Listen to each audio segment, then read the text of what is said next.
Doctor Joshi, आपण मागच्या वर्षी साधारण मेच्या दरम्यान आपण एक एपिसोड शूट केला होता जिथे गुरुची अतिचार गती आणि त्याच्यामुळे देशामध्ये आणि जगामध्ये काय काय गोष्टी घडणार आहेत याबद्दल आपण सविस्तर बोललो होतो. त्यामुळेच हा आज स्पेशल करण्याची इच्छा झाली की जे मिडल ईस्ट मध्ये जे युद्ध चिघळलंय अमेरिका आणि इस्रायलमुळे इराणवरती, या युद्धाचा अंत कधी? खूप मोठा प्रश्न आहे. आणि तुम्ही जे गुरुची अतिचार गती हा विषय काढला, तेव्हा आपण जे जे सांगितलं होतं त्या घटना त्या क्रमबद्ध पद्धतीने घडत आहे. हो. कारण कसं होतं ना, गुरुदेव म्हणजे आपले संरक्षक, आपल्याला सत्सद्विवेक बुद्धी देणारे. तेच जेव्हा अतिचार गतीत जातात तेव्हा लोकांचे विचार बिघडतात, प्रतिक्रिया बिघडतात. मला पाहिजे पासून मलाच पाहिजे ही कुठेतरी भावना निर्माण होते. आणि त्याचा अतिरेक म्हणजे आज जे युद्ध सुरू झालंय, हे युद्ध थांबण्याची शक्यता शास्त्राप्रमाणे दिसत नाहीये. त्याला कारण आहेत. की युद्ध केव्हा सुरू झालं तर 2 ग्रहणाच्या मध्ये युद्ध सुरू झालं. तो जो काळ असतो त्या काळाचा दुष्प्रभाव दीर्घ काळापर्यंत असतो. दुसरी महत्वाची गोष्ट म्हणजे तेव्हा अंगारक योग होता, त्यामुळे सुद्धा युद्ध लांबणार आहे. तिसरी गोष्ट म्हणजे गुरु आणि बुध 2 ग्रह वक्री होते, ते नैसर्गिक शुभ मानल्या जातात. आणि गुरुदेव अतिचार गतीत होते. त्यामुळे ही सगळी घटना बऱ्यापैकी लांबेल. अनेक देश त्याच्यात सहभागी होतील. काही देशांना व्हावं लागेल. प्रत्यक्ष अप्रत्यक्ष एक एक देश टप्प्याटप्प्याने ओढला जाईल. म्हणजे आता खरं तर काही संबंध नव्हता ज्यांच्याशी इराणचं भांडण नव्हतं अशा देशांवर सुद्धा इराणने आक्रमण केलं. का? कारण हा काळ वेगळा आहे. या काळात माणसाच्या सत्सद्विवेक बुद्धीवर प्रभाव झालेला असतो. की काय चांगलं काय वाईट, त्याचे दुष्प्रभाव किती खोल आहे यापेक्षा जास्त स्वतःवर केंद्रित होऊन केलेलं कार्य म्हणजे हे युद्ध आहे.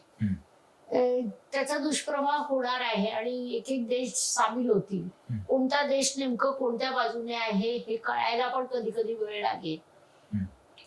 असे सगळे प्रश्न निर्माण होणार आहे. काळ कठीण आहे. या काळात जास्तीत जास्त लोकांनी भारतात यावं.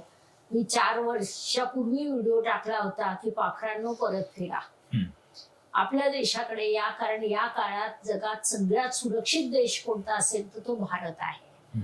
कारण युद्ध होणार आहेत, सगळे देश ओढल्या जातील. भारत शांततेने आपल्या कूटनीतीने उशिरात उशिरा सहभाग घेईल की जेव्हा सगळे पर्याय संपतील तेव्हा सहभाग घ्यावं लागेल. आणि मग युद्धानंतर भारत एक महासत्ता म्हणून पुढे पण येईल. पण युद्ध कुणासाठी ही कधीही लाभदायक नसतं.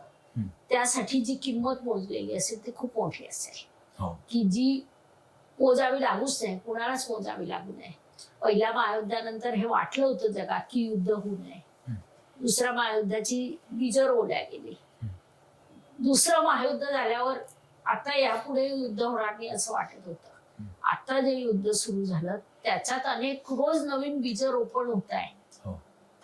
बीज कशी रोपल्या जात आहे की समोरच्याला नेस्तनाबूत करण्याचा जेव्हा प्रयत्न होतो तेव्हा तो दुप्पट ताकदीने पुढे येतो. तो शुभ असो की अशुभ असो.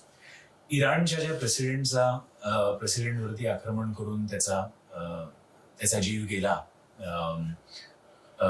आयतुल्ला अली खामेनींचा जेव्हा जीव गेला, तर त्याच्यामुळे इराणच्या सगळ्या लीडर्समध्ये तेवढा राग आणि द्वेष प्रचंड पेटून उठलेला आहे. त्यामुळे ते जरी आता असं दिसत असेल की ते अमेरिकेपेक्षा खूप कमी त्यांच्याकडे शक्ती आहे, तरी सुद्धा ते इथून पुढे अजून बळ शोधून अमेरिकेवर परतवार करतील. कसं असतं ना, शत्रूला कधीही कमी आखू नका, श्रीकृष्ण सांगून गेलेले आहे. आणि जेव्हा पूर्ण तुम्ही नेस्तनाबूत होतात, म्हणजे हे उदाहरण आता द्यावं की नाही द्यावं मला माहिती नाही, पण जेव्हा महाभारत युद्ध संपलं फक्त आक्रोश होता अश्वस्थामामध्ये. युद्ध संपलेलं होतं, संताप होतात, पराजय धडधडीत झाला होता, सगळे कौरव संपले होते. पण त्याचा आक्रोश संताप असा झाला की त्याने पांडवांच्या सगळ्या मुलांना संपवलं हम्म. झोपेत असताना. हो. कारण जो पूर्ण बर्बाद होतो त्याच्या मनातला राग संताप हा समोरचं सगळं नष्ट करण्यासाठी तयार होतो.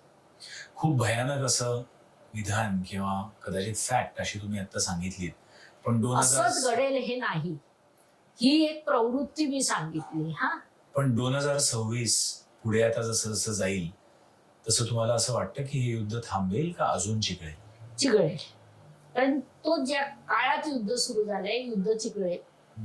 गुरुदेवांची 8 वर्ष अतिचार गती आहे आणि हे दिसतच होतं. 2025 मध्ये आपण सगळे अनुभव घेतलेत, 26 मध्ये घेतलेत. याच्या सोबतच अपघात घडतायत, वायुतत्व बिघडल्यामुळे विचित्र अपघात घडतायत, नैसर्गिक आपत्त्यांचा प्रभाव वाढलेला आहे. ह्या 8 वर्ष संकटांची मालिका चालू राहील. खरं तर जेव्हा अशी संकटाची मालिका असते तेव्हा सगळ्या माणसांनी एकमेकांसोबत हात धरून धैर्याने समजदारीने वाटचाल करायला पाहिजे. पण ते न होता जेव्हा तुम्ही ग्रहण काळात युद्धाच्या मार्गावर जाताय तर युद्ध थांबण्याच्या शक्यता तिथे कमी होतात किंवा हे युद्ध विनाशाकडे नेणार आहे.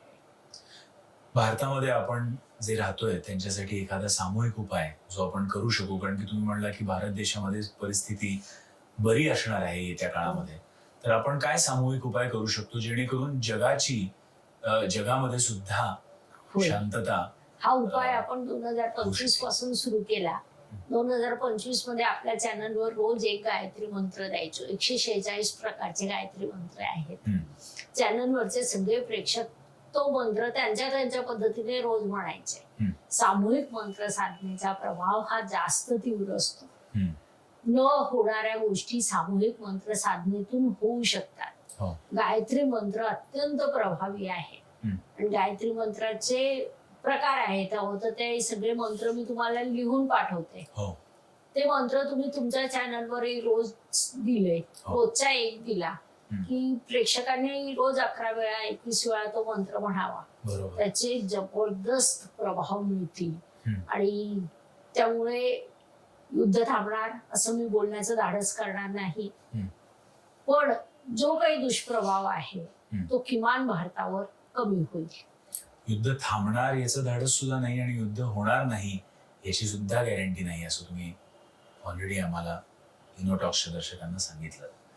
तुम्ही दिलेला सामूहिक उपाय आम्ही सर्वजण करूच आणि अशी प्रार्थना करू की या उपायांमुळे, प्रार्थनेत ताकद असते असं म्हणतात, या उपायांमुळे या युद्धाची किंवा चिघळलेल्या युद्धाची तीव्रता कमी व्हावी आणि भारताने सहभाग घेऊ नये.